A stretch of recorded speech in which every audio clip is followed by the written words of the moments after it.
दीवत लहर चाहर योद हो लहर चाहर योद हो कबो नहीं झुकल बाटे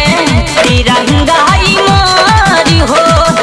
आई जब स्वतंत्र दीवत लहर चाहर योद हो तबले लहरी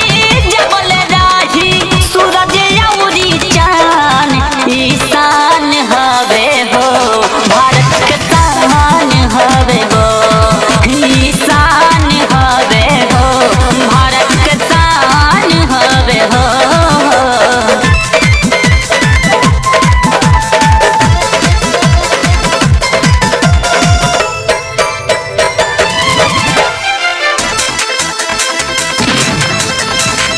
सुन ले पाकिस्तान इता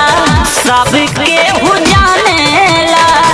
पर नवो से ज्यादा ई तेरा